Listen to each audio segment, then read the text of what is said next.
Welcome to the Wicked Podcast, where we read the business books you don't have the time for. I'm Marcus Kirsch. And I'm Troy Norcross. And we are your co-hosts for the Wicked Podcast. We take from the thousands of business books out there and test the author's ideas by comparing them to real-world challenges. With over 40 years of projects between us, we've got quite a bit to compare against. We give you the condensed takeaways, followed by our review with the authors.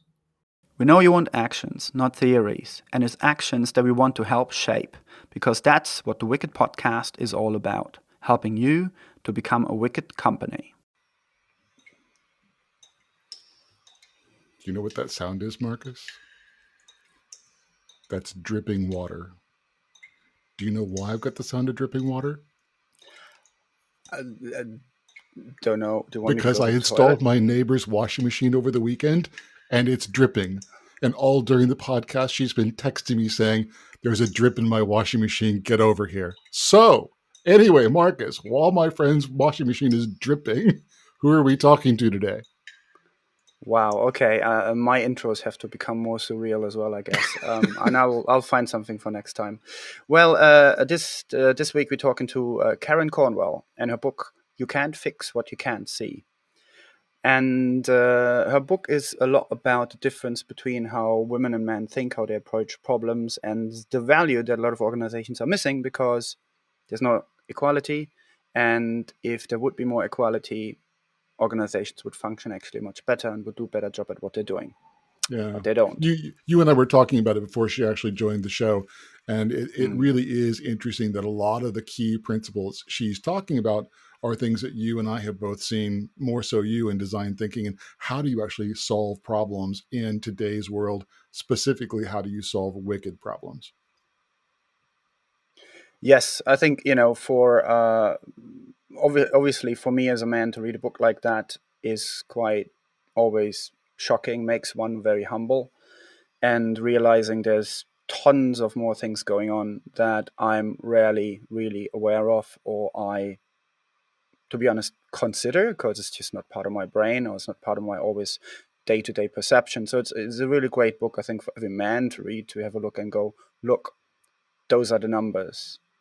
There are things in there where they say about 50 or 60% of men think that there's about 50% of women working there, where there's actually only 30% of women know that it's not that equal in the workspace. So it's some pretty grim numbers in there, but they're really, really good to know, because I think they just make you more aware. And as it says in the title, if you can see things, you can actually start fixing them. Now, if we want to look at what we would propose for people to do, my biggest takeaway in this one is the fact that when she describes the prevalence or the difference between a community or an independent thinking, and men are not only, but to a larger extent, more independent, individually thinking, whereas women have more of a tendency, and again, it's not a black and white thing, we know it's all gray, to think more community-oriented. So she is listing about 6 characteristics that are more part of the community view of thinking.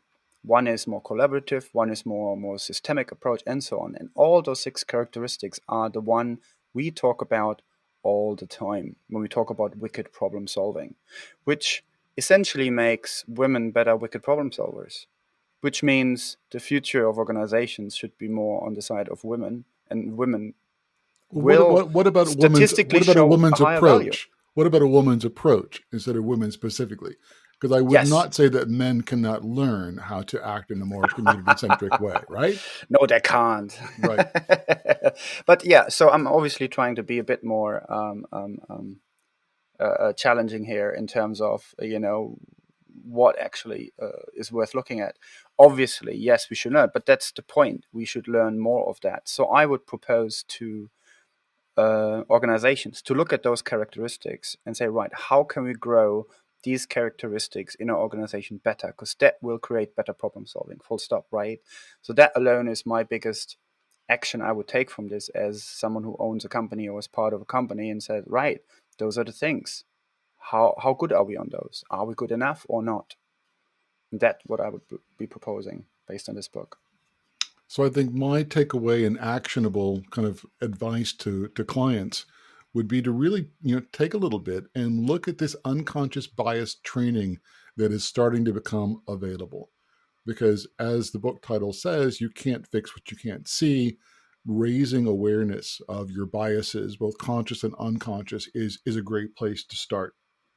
And I think the other thing, and we talked about it quite interestingly towards the end of the show, about not keeping a 90-day focus, having a longer term vision and a longer term horizon for impact, for experimentation, and for overall results.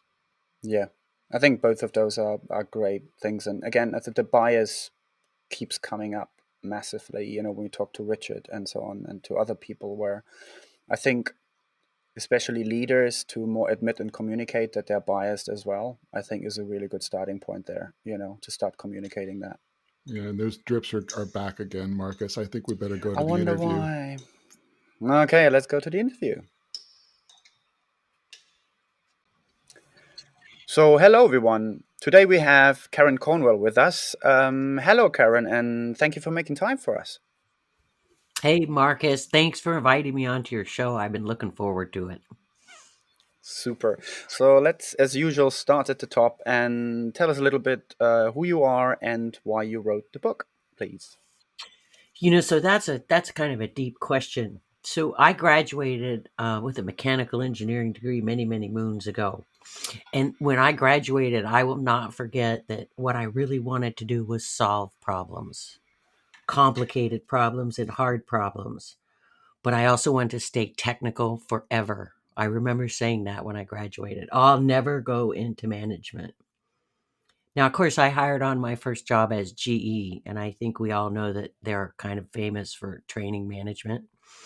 So I think I lined my stars up a little bit incorrectly there. And I was on a technical leadership training program, which was absolutely fabulous. That was back in the day when GE created their own leaders. They actually grew them. And one of the ways that they grew them was they gave you stretch assignments. And stretch assignments were fun because they're like bonus assignments in addition to your day job, where you get to prove yourself generally in an area that you knew absolutely nothing about. And so they asked me to co-lead the first GE Diversity Council. And honestly, when they asked me that question, I said, why would you take perfectly good engineering talent to lead a diversity council? And what is it that we are trying to accomplish? And that was kind of one of those, I don't know, slaps in the face that you get from life. And at the time, we were doing a lot of international work. We were building nuclear power plants all over the world. And so we picked up on the cultural aspect of diversity because we were working with a lot of culturally different clients. And we taught the company, what different cultures believe different things. And it was a really cool assignment. But, about 2 years into it, we realized that anything that spoke of diversity was getting dropped in our laps as the council. And we learned a ton of stuff. It was amazing what we learned. And then we looked at our leadership team and they had learned nothing because they dumped everything on us. They didn't go through and pick up any of the lessons that we were picking up. And that was when we had to make some really hard decisions. And so the team got together and we said, you know what? We quit. Because quit. we are interfering with your ability to learn. Because you're giving everything to us, you are not picking up on any of these lessons. And so we quit. Honestly, I thought that might be the last day I was working for GE. But they have a lot of flexibility, and I think they heard a part of the message, right? They heard a part of the message that they needed to get a little more engaged. So I worked there for many, many years, and finally I left there. And you don't realize what you've got until you don't have it anymore. And I was in a very successful leadership company and actually had been trained by some amazing leaders. And then I went out into the rest of the world in Silicon Valley, and I was shocked by what I saw. You go to GE's training facility, Crotonville, and it's like being at Harvard, honestly.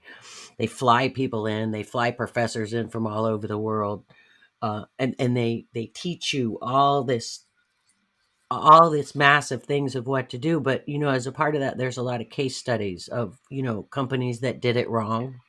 And it Hmm. was like walking out into all the bad case studies in the world, into the jobs that I went into. It was absolutely awful. And I thought, well, how can people get anything done when they're not doing the things that they need to do to make people grow and to make people more aware? And this went on. I went through several different jobs in Silicon Valley, mostly doing product management because that's what I had done. And then because I was so devoted to my career, I didn't have my first kid until I was 45. Oh. And then 2 years later, I had twins. Mm. And I sent them to a parent participation school. And there you go to school with your kids and you help teach them. And I listened to us repeating to them over and over that life was fair. That you worked hard, you would get your own. And that people were taking care of you and that everything was fair. And then I went to work and it wasn't fair. It wasn't fair at all. In fact, some of the same things that had happened over and over and over again. And by then I'm mentoring other women, and it's really hard to explain that they could, that we could be in this state and continue to be in this state. And they're like, we've pointed this out, but nothing has changed. Yeah. And somehow that dichotomy just smacked me in the head. And I said, life isn't fair. We're lying to our children that this is going to be fair and that everything's going to come out in the wash. That's not how it's currently panning out. And over the course of several years, I think that's when I decided, we can't just continue to lie to our children like this. We should fix this world. We should hand them a better world. We should hand them a place that everybody can flourish and not hand them what we're currently poised to hand over to them, because all the things we've told them about how they should be are not how our world is, and we're not doing anything to change it. So that's when I decided I wanted to really go into this field. And of course I'd been looking and studying this for years, right? I've read thousands of books. It's incredible the information that's out there, but it wasn't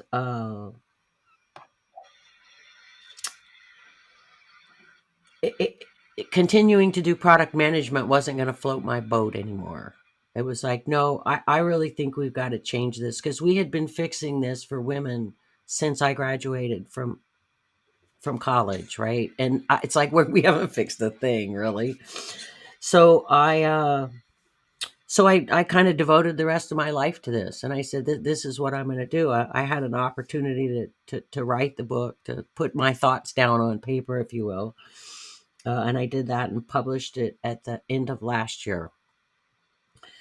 And now I'm out to go change the world, because we really should be turning over a better world for our kids, right? We've learned a lot, and there's a lot of things that they can learn, but that's kind of why I wrote the book, and a little bit about who I am as a person. Super interesting. Yeah, I think there's just so many things that I think I would say even as a man, um, it's sort of when you get older and you hear more stories, and I got a young daughter as well. You obviously start to think a little bit about some of those aspects, and I was talking to a friend of mine as well on the weekend because I was finished reading the book, and she told me stories and like you don't see how it really is, and I said I don't. I know I don't, and in some parts, in some aspects, unfortunately, isn't even the conscious aspect of it. I'm sure there's plenty of people who want to help change this, but there is, unfortunately, and you write about this in your book, certain biases and effects in place where we're subconsciously not even aware of this, And so you mentioned the Dunning-Kruger effect, for example, where there's just often a standard lack of self-awareness in a lot of organizations, and that's just something that people are often not even aware of, not even this basic aspect that affects all of us. So in that sense, have you, for example, ever seen that anyone made the business case for women, or the impact of that lack of awareness or self-awareness of what's really going on in businesses? Because the numbers in the book are obviously they're shocking. How much value is missing because there's no equality. So Right. have you And ever seen anyone trying to turn that really into numbers? And because obviously a lot of people are talking about this is not great, this is not good, but just saying it's not good, it's not great, that tends to not get organizations into action, right? So correct. have you ever seen someone really making sort of nearly the bottom line case for this? Because the bottom line case for that must be immense, to say, look, this is all the value you're missing. Oh, it's Um, huge. And it's been studied in this is what kind of really wipes me out. It's huge. And it's been studied, and I mean, I could quote you numbers until your eyes just glazed over, right? yeah. But those numbers don't seem to impact people, which always surprised me. You mentioned that the Dunning-Kruger effect, and I wanted to share with your listeners what that was, because when I found it, I thought it was pretty interesting. Yeah. So the Dunning-Kruger effect is the fact that the least competent people tend to be the most confident in their abilities. And working in the tech industries that I've worked in, nuclear power and those kinds of things, there's a lot of experts, right? And the most amazing thing about the Dunning-Kruger effect is many of those experts are wrong.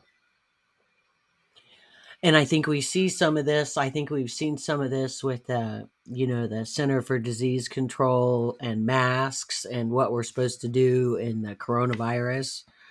There's conflicting information. There's who's right. Personally, it's a no-brainer for me. Doctors have been wearing masks in hospitals for how many eons? They're good for us too. But the Dunning-Kruger effect, and there's many, many other uh, psychological aspects where we really believe what we see, but what we're seeing and what we're interpreting is really not the whole picture. And when you go look at the science and look at some of that, I'm always amazed at what comes out, and the fact that the average Joe doesn't necessarily know any of this. Mm. So it sounds to me like there's a lot more to it than just the numbers that are going to be required to make change. And one of the things that we've been hearing from both our clients and in various interviews in our podcast series is that unconscious bias training is becoming quite a thing, where they're trying to help people raise their awareness of their unconscious bias. And then in the social awareness, in the Twitterati, etc., there's the concept of wokeness. And I'm trying to see if that ties back to the title of your book.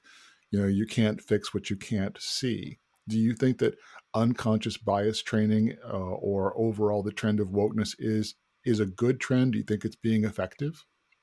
Yes, I think it's absolutely effective. It doesn't solve the problem, but it really increases your own self-awareness and your awareness of what other people are doing, to understand that those biases are there, because we all have them. Mm. If you meet somebody and they say, "Oh, I don't have any biases," well, they're suffering from the Dunning-Kruger effect. Yeah, exactly. So, Exactly. we all have biases, and they factor into our decisions on a daily basis. And that's why it's so important to have teams. And almost everything these days is done with teams. Mm. And the mix of your teams, if you get the right mix of teams and skills, of people that think differently, you're less likely to do something colossally stupid, Mm. right? I mean, there's a lot of uh, things in our history, like the Titanic, right? The Hmm. steel ship that couldn't sunk on its maiden voyage, right? And coming from the engineering field, there's, history is littered with these things. And but if you go back and you look at who were the teams who designed these things, how did they think? How did they make their decisions? And a lot of those things can factor into whether or not you end up with a Titanic, or the ship that actually made it. Mm. So it's really vitally important. I think there is the one thing I picked up, and that might pull it both a little bit into. So I don't want to sound gender biased here, but so because my background is design thinking and service design. So and the methodology I've been trained up with is over from Stanford, the D School design thinking approach, which has, for example, a very big focus on empathy. And empathy is also one of those things that seems to be not too taken as big a value for organizations as it should be. Even so, there's plenty of proof points that it increases value, it creates values, reduces problems, reduces risk, and so on and so on. Because you actually go and you understand the problem better. But there's a variety of other aspects as well. And what I'm trying to say is that since design thinking has sort of a resurgence in the last few years, what's being promoted from my background, my practice industry area, is a lot more holistic approach to problem solving. And obviously, one aspect of that is to have more diverse teams, because, as you said, there's plenty of evidence and research being done on cross disciplinary or having variety in your teams and different viewpoints reduces the risk and comes up on average with way better solutions. The other Yes. aspect is also that you will be more focused on understanding the problem better. And the thing that really struck me in the book is that when I had a look at a way describing independent or community approaches towards looking at the problem, is that all the six characteristics that you're listing under the community aspect, which tend to be seemingly better solved or looked at by women, are actually all the six aspects that I've seen over the last 20 years to start to really bubble up in terms of we need more of this. We need more, collaborative efforts. We need more of these varied views. We need more qualitative evidence and insights to come in, not just quantitative. You know, so and there's a direct correlation for me between I look at design thinking and I look at wicked problems, which are these really highly complex moving target problems that we're trying to solve because there are more and more of them, and COVID-19 being one of them. And those six characteristics that you actually need, which leads me to nearly a conclusion to say those aspects are way more important for the future potentially than those independent approaches. So can you elaborate a little bit more to our viewers these differences of the independent and the community approaches to problem solving? Because I find this amazingly stunning how many of those are starting to become real trends of value. Oh, definitely. A big piece that women bring, and I'm going to say men and women, but I'm also going to back this up and say, I was very successful in a highly technical community, but if you peg me on all these scales, I come out on the independent side. So I act like a man, and often I think like a man. And I think that's part of why I was so successful. But at the same time, I'm a woman, so I have all this other stuff that that leaks over and that continues to leak over. So I think I kind of ended up in the middle, so I could see both sides, which I think was really helpful. But a lot of the traits that women bring are a longer term view, they weigh more of what does the outcome look like and who is the outcome for. So they look at things from a much longer term perspective. And I think that is, we've been driven by, short term quarterly business results for I can't tell you how long, right? It seems unending. And you got to look at that at some point and say, is that driving us in the right direction? Well, that's not going to drive you to long term thinking. That's not going to drive you to solutions that take 5 to 10 years to implement, right? So, I mean, I worked in the nuclear power industry. Things move in decades there. It's painfully slow. And things get designed over decades, and it's painfully slow. But you think differently when you're in that longer term mindset. So the things that you're seeing in design thinking, being aware of your audience and what is the problem. There's one piece in my book that I really like that I took from Melinda Gates, right? And she went out and was this woman had her baby in one of the new clinics that the Bill and Melinda Gates Foundation had founded, that allowed women to successfully have a baby and get it nursing and bring it home. And this woman said, but I have no hope that this child will ever grow up. Why don't you take him home with you? Because that's the only hope that I have. And that was when Melinda, it hit her right between the eyes. I have done all these things to make birthing easier and safer for these mothers, but I have not brought them adequate birth control so they can feed their families. Big miss. Yeah, I think What these women I think need is mhm. and what she did was beautiful, but now she's in a pivot to move in that other direction and say, no, what these women need is to time the birth of their children so that they can afford them, so that they can raise them, because that so it's how did you look at that problem? And I'm sure for years she looked at the problem of we need to help the birth process, but when she sunk deeper into it, she saw, wait a minute, there's a bigger problem here, and we need to work on that too. And I think that's the difference that you can start to see in these problems of, I'm going to allow these women to have healthy babies, but, then they're not going to be able to afford to feed them. Sometimes you have to see the chain before you see the whole thing, like in design thinking, where will that go when we get to here? So I think these things really go hand in hand, and they're vitally important.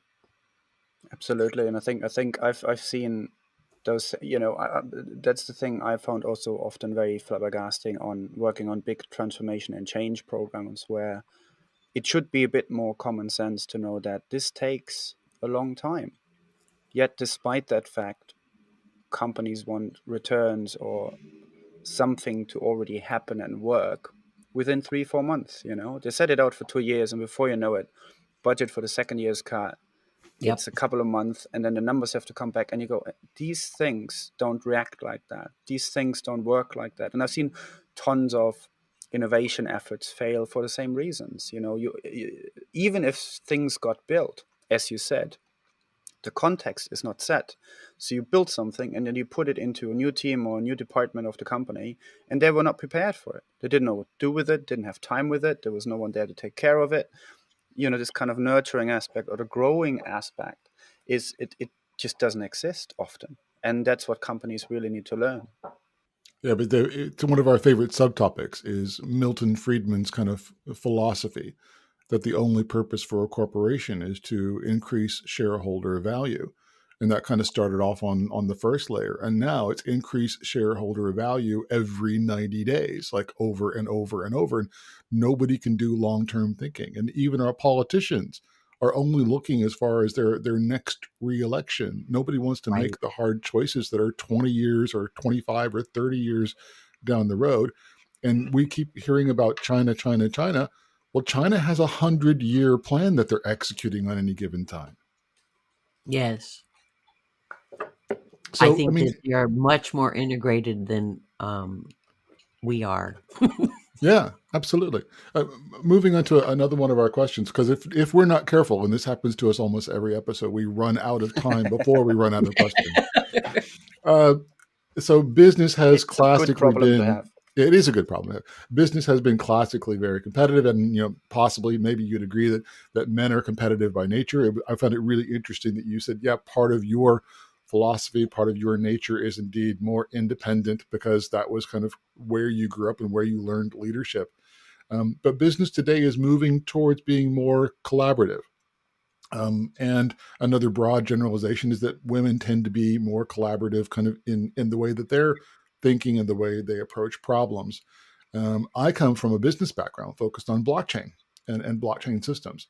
And we always talk about this magic word co-opetition, where you're cooperating or collaborating with your competition. And that's so important to build the framework for a good blockchain network. So the question is, what changes do you think organizations need to make to get ready for a shift from only competition to selective competition and more collaboration? I think incorporating a lot of the pieces in my book will really help. It's and and honestly, in the environments that I've been in, this collaborative competition has been around for a long time. And maybe it's because it's the nuclear power industry, where I originally got started is very small, right? It can't hold very many players. Mm. And so there has been for years collaboration between some of the big companies that do this kind of thing. I've been on many technical exchanges where it's like, okay, you're going to go off and evaluate their technology, and they're going to evaluate our technology, and then we're going to see where we might do some mutual development. And of course, And when I it comes think, to nuclear power stations, it's the kind of thing you can't get wrong. So you need to work together. yes, it really is. We've seen what happens when it goes wrong, right? We've seen it happen a couple of times. Mm. And so you really have to get it right. And so that model is not new, but it isn't used very much. And there is a deep one of the Silicon Valley companies that I worked for. I was absolutely blown away. And I was talking to somebody at the company, and I said, do you know that we spend 50% of our time talking to each other about competing things and internal things that don't make any difference to our customers, and interdepartment wars and all this craziness, right? And I said, imagine what would happen if we focused all our time on serving our customers' needs instead of all this internal BS. And that person looked at me and said, well, criminy Karen, we're $1 billion company, we're a $10 billion company. And I said, yeah, and imagine what would happen if we, Mm. you know, if we actually focused all our energy on getting stuff done for clients instead of screwing around internally with each other. It would free up an amazing amount of resources. Mm. But as far as I can tell, that company's still doing the same thing, right? It's still, it's like, wow, it's all right here, and you just walked right over it, right? But we've seen that time and time again, right? Because we I, don't I have a think proper incentive for change. There's got to be some driver that gets people to change behavior. I mean, behavior change is one of the most difficult challenges around, whether it's getting somebody to take their blood pressure medication or getting an organization to spend less time building fiefdoms and more time focused on the customers. well, there's And you also have to sorry. go ahead. Yeah, so the one I think wanted to bring in maybe as a good sort of bigger question that we can spend the last fundamental is. So what I've seen a lot is when we talk about shifts, we often talk about shifts in language often, the way you start describing things differently, you give different things a different name, you actually are able to talk about, not just talk about things differently, but actually do things differently, right? Because you're approaching the problem differently because there's other things going on. My question always is, and I've seen this a lot in projects, and that's a bit maybe similar to what you just described, there's a lot of view internally of fixing things internally or doing something, spending time on things that sit in the business with a very navel gazing kind of business focus, instead of Mm-hmm. outside, where you say, well, why don't we focus more on the customer? Why don't we focus more on what we're actually doing out there? And the way I often see that is as a difference between talking about efficiency and talking about effectiveness, right? So efficiency as a simple description saying, right, what we already have, the old stuff we got sitting there, we just fix it, polish it. That's efficiency, right? So we do it a little bit better. Whereas Right. effectiveness would actually be a view onto the outside and say, well, how is that actually affecting the customer and the customer value? What does that do different to the customer? As you said, there's a lot of things happening inside of organizations that have no impact whatsoever on either the perception of the customer towards the business nor the customer value created. And for me, effectiveness seems to be a bit of more of a shift. The second you start talking about it, you're moving away from efficiency and fixing old stuff into, well, that's a different focus, just actually being able to solve something better outside. Do you see a similar difference in a way when you use that kind of language, or do you see potentially also a gender specific difference in language that talks about problems like that, where the focus is quite different? I think there are a lot of language differences that show up, but what I really like is what are you focusing on? And I think one of the hardest things with the gender thing is the first thing we have to change is ourselves. It's in our heads. We created this huge social construct of gender differences, and we've been playing them out for hundreds of years. It's really scary when you think about it. Yeah. And we don't have to do it that way. But to get people to change that in their head is, I think, part of what's holding us back. We'd all like to say, we want to change a system, we want to change a program, we want to change someone else besides us. And really the only way to get your head around this is to look at where your head is and start to make this shift yourself. And then you can help other people see things differently. But that's hard. That's working on yourself. And most people do not want to do that. Yeah. Yeah, that kind of leads me nicely into what I think I'm going to list as a kind of a wrap up question. Change isn't painful, but fighting it is. And I think there's a whole lot of people that society has changed, the world has changed, and it's not been with everyone's consent. It's not been at everyone's particular rate of change. Change has happened too fast in the minds of a lot of people.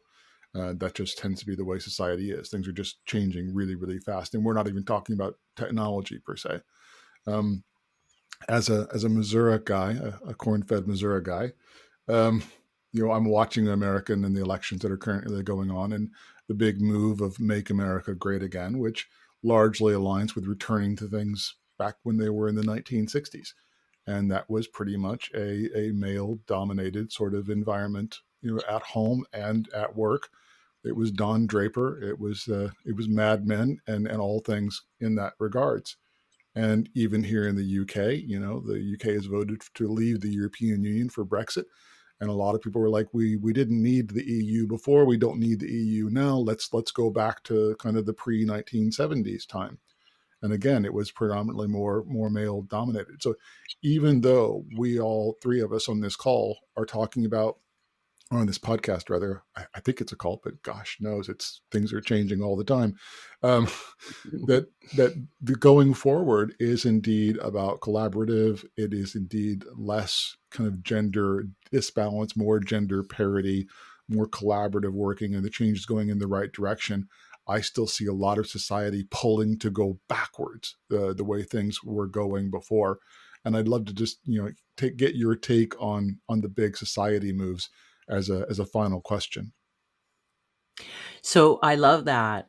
I mean, I think in some point in my book I referred to Happy Days, right? That was that Yes. era, right? Where the Fonz, Beaver, right? I mean, Leave It to Beaver was there, and life was wonderful, and your mom wore pearls and vacuumed in high heels, right? Personally, I don't want to go back there, but you also have to look at what do people want? Why do they want to go back there? They want to go back there because it's safe. They want to go back there because everybody knew their role. Mm-hmm. Because the roles were clearly defined, and if you stepped outside of them, you would be squelched, right? They want to go back there because it felt good. But the time we're in now is not that time.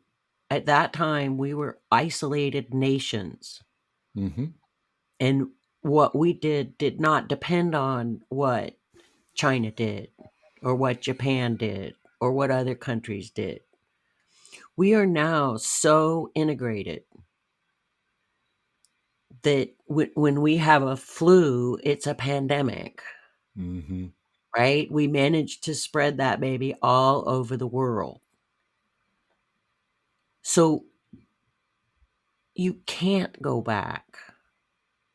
The world is interconnected. So I like the expression, you can't unbake the cake. The only way forward is to figure out how to be interconnected better.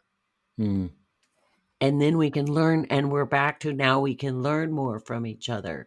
Now we can maybe not repeat some of the same mistakes that some countries have made, maybe other countries haven't.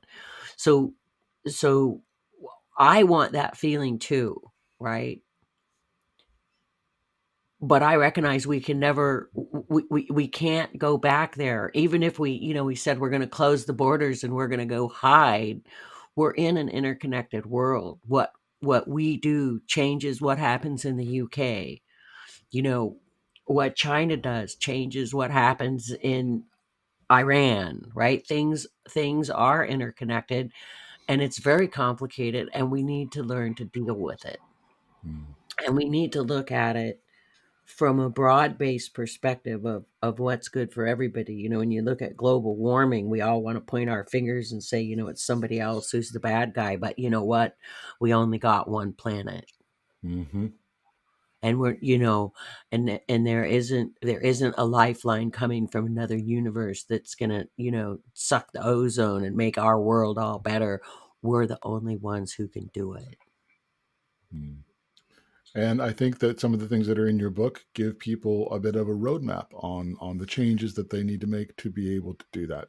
And on that note, I want to say thank you so much for giving us your time this morning. We really, really appreciate it. And it was a real pleasure to read your book. Oh, awesome. I really appreciate it, Troy and Marcus. It was great. Thanks. Lovely. Thank you so much, Karen. All right. You've been listening to The Wicked Podcast with co-host Marcus Kirsch and me, Troy Norcross. Please subscribe on Podomatic, iTunes, or Spotify. You can find all relevant links in the show notes. Please tell us your thoughts in the comment section and let us know about any books for future episodes. You can also get in touch with us directly on Twitter on @WickedandBeyond or @Troy_Norcross. Also, learn more about the Wicked Company book and the Wicked Company project at wickedcompany.com.